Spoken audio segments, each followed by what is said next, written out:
ಈಗಾಗಲೇ ಮಾನ್ಯ ಮುಖ್ಯಮಂತ್ರಿಗಳ ಹತ್ತಿರ 3 ಬಾರಿ ನಿಯೋಗ ಕೊಂಡೊಯ್ದಿದ್ದೇವೆ.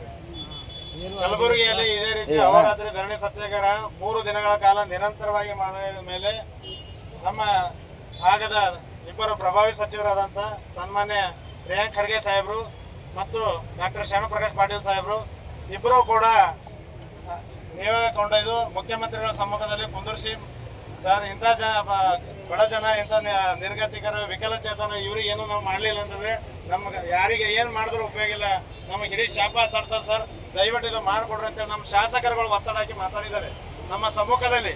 ಇಷ್ಟಾದರೂ ಕೂಡ ಅಧಿವೇಶನದಲ್ಲಿ ಏನಾದ್ರು ಮಾಡ್ತಾರೆ ಅಂತೇಳಿ ನಾವು ಬಹಳಷ್ಟು ನಿರೀಕ್ಷೆ ಇಟ್ಕೊಂಡಿದ್ದೀವಿ, ಅಲ್ಲೂ ಕೂಡ ಮಾಡಲಿಲ್ಲ. ಅದಾದ ನಂತರ ನಮ್ಮ ಇಲಾಖೆ ಸಚಿವರು ಕೂಡ 2 ಬಾರಿ ನಿಯೋಗ ಕೊಂಡೊಯ್ದಿದ್ರು. ಈ ರೀತಿ 3 ಬಾರಿ ನಾವು ಮೋಸ ಹೋಗಿದ್ದೀವಿ. ಇದು ಯಾಕೆ ಈ ರೀತಿ ನಮ್ಮ ಜನಪ್ರಿಯ ಮುಖ್ಯಮಂತ್ರಿಗಳು 5 ಗ್ಯಾರಂಟಿ ಕೊಟ್ಟಿದ್ದಾರೆ. ಈಗಾಗಲೇ ಮಾನ್ಯ ಮುಖ್ಯಮಂತ್ರಿಗಳ ಹತ್ತಿರ 3 ಬಾರಿ ನಿಯೋಗ ಕೊಂಡೊಯ್ದಿದ್ದೇವೆ.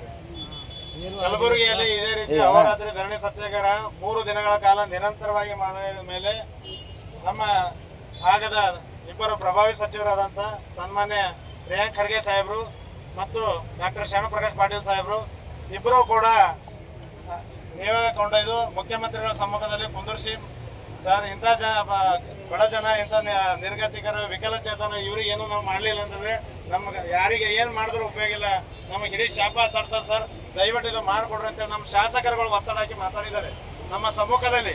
ಇಷ್ಟಾದರೂ ಕೂಡ ಅಧಿವೇಶನದಲ್ಲಿ ಏನಾದ್ರು ಮಾಡ್ತಾರೆ ಅಂತೇಳಿ ನಾವು ಬಹಳಷ್ಟು ನಿರೀಕ್ಷೆ ಇಟ್ಕೊಂಡಿದ್ದೀವಿ, ಅಲ್ಲೂ ಕೂಡ ಮಾಡಲಿಲ್ಲ. ಅದಾದ ನಂತರ ನಮ್ಮ ಇಲಾಖೆ ಸಚಿವರು ಕೂಡ 2 ಬಾರಿ ನಿಯೋಗ ಕೊಂಡೊಯ್ದಿದ್ರು. ಈ ರೀತಿ 3 ಬಾರಿ ನಾವು ಮೋಸ ಹೋಗಿದ್ದೀವಿ. ಇದು ಯಾಕೆ ಈ ರೀತಿ ನಮ್ಮ ಜನಪ್ರಿಯ ಮುಖ್ಯಮಂತ್ರಿಗಳು 5 ಗ್ಯಾರಂಟಿ ಕೊಟ್ಟಿದ್ದಾರೆ.